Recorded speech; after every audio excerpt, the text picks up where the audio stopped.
Cable TV regulations और व्यूअरशिप्स को लेकर के नए रेगुलेशंस जारी किए हैं, नए नियम बनाए हैं, जिसको लागू पहले 29 दिसंबर से किया जाना था, लेकिन अब इस मियाद को 1 महीने बढ़ा दिया गया है। 1 फरवरी से अब ये नए नियम लागू होंगे। इसको लेकर के तमाम तरीके के सवाल ब्रॉडकास्टर्स के मन में थे और खास करके करोड़ों कंज्यूमर्स के मन में थे।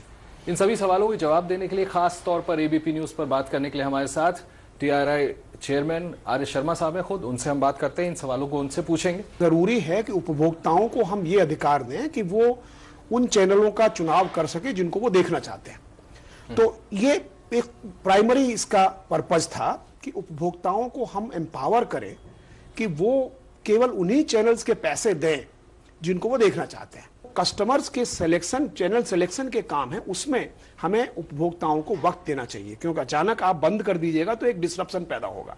उस डिसरप्शन को इंश्योर करने के लिए, डिसरप्शन पैदा ना हो, हमने ये कहा है कि अगले 31 जनवरी तक सारे उपभोक्ताओं से जो डीटीएच ऑपरेटर्स हैं या केबल ऑपरेटर्स हैं उनका सिलेक्शन या उनकी जो चॉइस है उनको प्राप्त कर लें और उसके बाद 1 फरवरी से इसको उपभोक्ताओं के बीच में नए प्लान को लागू करें। माइग्रेशन के लिए हमने उपभोक्ताओं को करीब करीब 1 महीने का वक्त दिया है और सब लोगों से कहा है कि पूरे, क्योंकि अगर मान लीजिए हम आज से नियम लागू कर दें और आज से नए सिस्टम में लागू करें तो उपभोक्ताओं ने तो अपना चुनाव किया ही नहीं अभी तक। जी हाँ। तो हम उपभोक्ताओं को परेशानी होगी।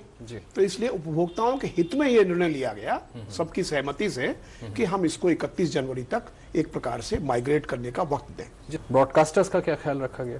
देखिए, ब्रॉडकास्टर्स सारे स्टेक होल्डर्स का ख्याल रखा गया। मोटे तौर पर बता देता हूं, बहुत सारे डिटेल्स हैं, लेकिन डिटेल्स में न जाते हुए मोटे तौर पर मैं आपको समझा दूं। पहली बात, उपभोक्ता। अब उपभोक्ता को यह अधिकार होगा कि वो चैनल्स को ले सके, सिलेक्ट कर सके, चाहे चैनल की बुके को सिलेक्ट कर सके और जो देखना चाहता है उसको, उसके लिए उसे पेमेंट करे, बाकी चीजों के लिए पेमेंट उसको नहीं करना पड़े। पहली बात। और दूसरी बात यह है कि लेट्स से ये जो चैनल ऑपरेटर्स हैं, केबल टीवी ऑपरेटर्स हैं या फिर आपके जो डायरेक्ट टू होम ऑपरेटर्स हैं, डीटीएच ऑपरेटर्स हैं, उनके लिए ये है कि उनको पहले कोई एक मिनिमम अश्योर्ड इनकम नहीं थी। तो हमने चैनल कैपेसिटी एक ये तरह से ये कह के कि आपके चैनल की कैपेसिटी, आप 100 चैनल जो है लोगों को दिखाइए और अगर वो चैनल फ्री टू एयर हैं तो वो फ्री टू एयर उपभोक्ता को मिले और जो चैनल अगर मान लीजिए पेड हैं तो उसमें पेड मिले। तो एक प्रकार से उनको 130 रुपए की मिनिमम अश्योर्ड इनकम, 130 रुपए की मैक्सिमम, मतलब एमआरपी 130 रुपया होगी, उससे कम अगर देना चाहें तो दे सकते हैं, वो उनको हो गई।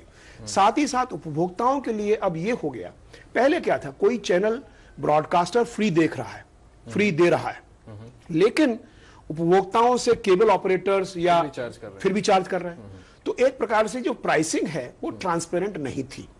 तो अब जो है ब्रॉडकास्टर्स को ये सुविधा है और ये सुविधा कस्टमर को भी है कि एक प्रकार से अगर आपका चैनल फ्री टू एयर है तो वो कस्टमर तक फ्री टू एयर जाएगा। उसके लिए जो केबल ऑपरेटर्स हैं या डीटीएच ऑपरेटर्स हैं, कस्टमर से कोई भी पैसा नहीं लेंगे। वो अगर चैनल कैपेसिटी में आता है तो केवल 130 रुपए में, तो 130 रुपए में 100 फ्री टू एयर चैनल उपभोक्ता देख सकेगा और फ्री टू एयर चैनल उपभोक्ता तक फ्री ही जाएंगे, उनको उनकी प्राइस में कोई डिस्टॉर्शन नहीं किया जाएगा। अब आते हैं हम लोग ब्रॉडकास्टर्स पे। ब्रॉडकास्टर्स की पहले समस्या एक तो ये थी कि भाई हमारा चैनल फ्री टू एयर है तो आप फ्री टू एयर उसको फिर पैसे क्यों लेते हैं, पहली बात। दूसरी बात ये थी कि हम अपने चैनल को प्राइस नहीं कर सकते। हम अपने चैनल, मान लीजिए हमारा चैनल बहुत निश चैनल है, गोल्फिंग चैनल है मान लीजिए, और उसको हम चाहते हैं कि कम लोग देखेंगे, लेकिन उसके लिए लोग पैसा देने के लिए तैयार होंगे, पैसा देना चाहेंगे, मतलब पैसा अगर उनसे चार्ज किया तो चार्ज दे सकते हैं।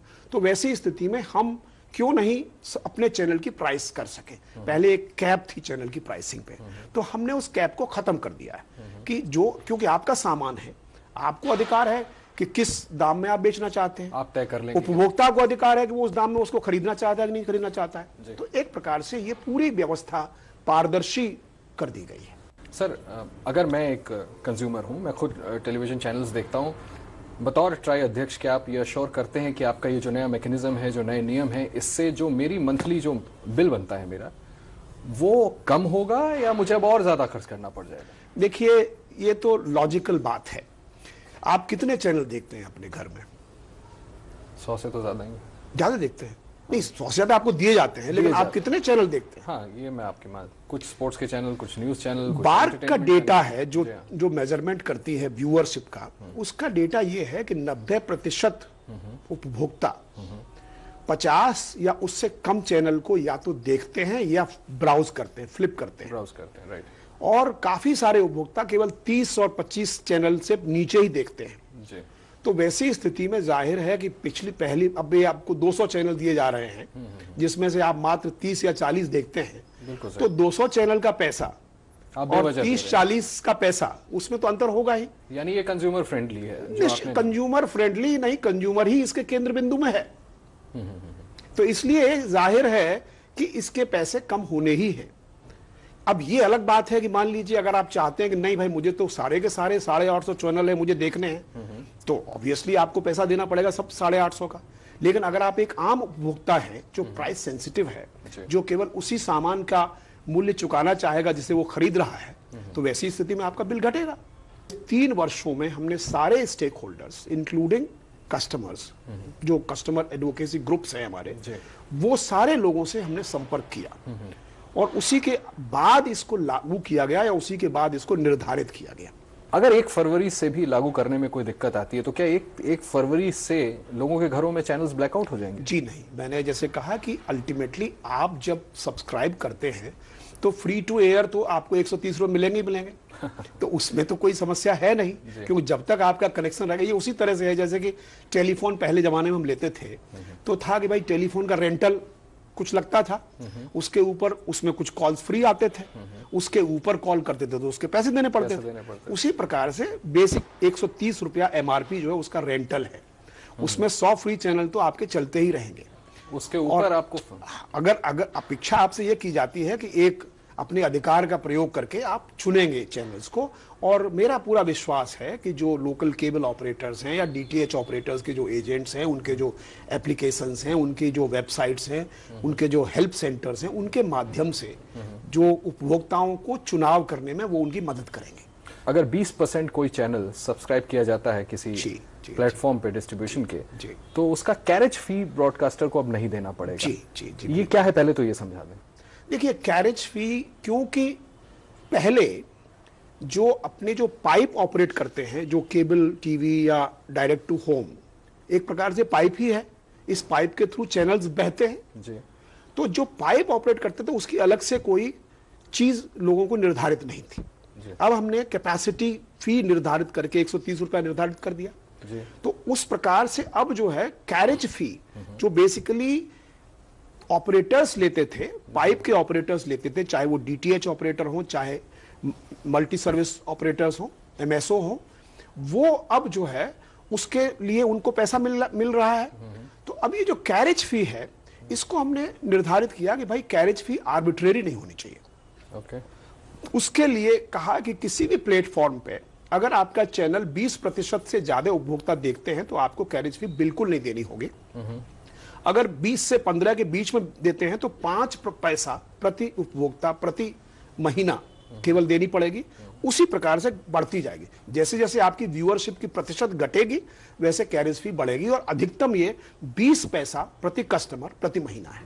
20% का सब्सक्रिप्शन है, तो मैं ये जरूर जानना चाहूंगा आपसे साहब कि इसको इंश्योर कैसे करेंगे, इसको मापेगा कौन, इसको डिटरमिन कैसे किया जाएगा, और इसको फिर इन्फोर्स कैसे करेंगे ब्रॉडकास्टर्स? देखिए, जैसा मापने की व्यवस्था के बारे में मैंने बताया कि आज जो डिजिटली एड्रेसेबल सिस्टम है, उस सिस्टम में एक एक उपभोक्ता के सेट टॉप बॉक्स के माध्यम से जानकारी है सारे स्टेक होल्डर्स को कि कितने लोग इस चैनल को सब्सक्राइब कर रहे हैं। तो इसलिए मापने की तो कोई समस्या है नहीं। इंप्लीमेंट कैसे होगा सर? इंप्लीमेंट तो वैसे ही होगा जैसे मैंने कहा, एग्रीमेंट्स। हम लोगों ने एक काम और किया है कि पहले बहुत सारे एग्रीमेंट्स में बड़ी आर्बिट्रेरीनेस थी। जैसे कोई ब्रॉडकास्टर किसी चैनल को 5 रुपया में बेच रहा है, तो आप बड़े ऑपरेटर हैं तो आपको बहुत डिस्काउंट दे दिया, हम छोटे ऑपरेटर हैं तो हमको बिल्कुल डिस्काउंट नहीं दिया। तो नतीजा क्या था कि अलग अलग प्लेटफॉर्म पे अलग अलग उसकी प्राइस थी। तो हमने ये कहा कि नहीं, कोई भी चैनल आप बेच रहे हैं किसी रेट में, तो वही रेट सभी लोगों के लिए आपको उपलब्ध कराना होगा। उसमें थोड़ा बहुत मार्जिन है इस सेंस में कि अगर कोई प्लेटफॉर्म बहुत बड़ा है, उसका कस्टमर बेस ज़्यादा है, तो कुछ डिस्काउंट आप दे सकते हैं। लेकिन ये नहीं हो सकता कि आप कंप्लीटली ये बेसिक जो ट्रांसपेरेंसी का प्रिंसिपल है उसको नज़रअंदाज कर दें। साथ ही साथ आपको डिस्काउंट के पैरामीटर्स को भी डिस्क्लोज करना होगा। कहीं मंथली बिल तो नहीं बढ़ जाएगा? आपने 100 फ्री टू एयर चैनल्स की बात की, ये जो पेड चैनल्स होंगे इनके लिए भी क्या कोई प्राइस, एमआरपी, इस तरह के कोई नियम होंगे? क्योंकि जहां तक मेरी जानकारी है एमआरपी तय किया जाना होगा, उसको डिस्प्ले करिए आप टेलीविजन पे ताकि एकदम ट्रांसपेरेंसी रहे। उस बारे में कुछ बताएंगे?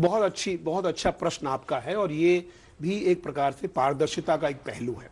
सबसे पहले हर ब्रॉडकास्टर अपने चैनल की एमआरपी फिक्स करेगा, और वो एमआरपी पर ही वो चैनल, एमआरपी या उससे कम दाम पर, एमआरपी का मतलब होता है मैक्सिमम रिटेल प्राइस, तो कस्टमर को उससे या उससे कम दाम पर चैनल मिलेगा। जैसा मैंने कहा कि अगर कोई चैनल फ्री है तो उसकी एमआरपी 0 हो गई, वो 0 प्राइस पर ही कस्टमर को मिलेगा। पहली बात तो एक तो एमआरपी डिक्लेयर करनी होगी।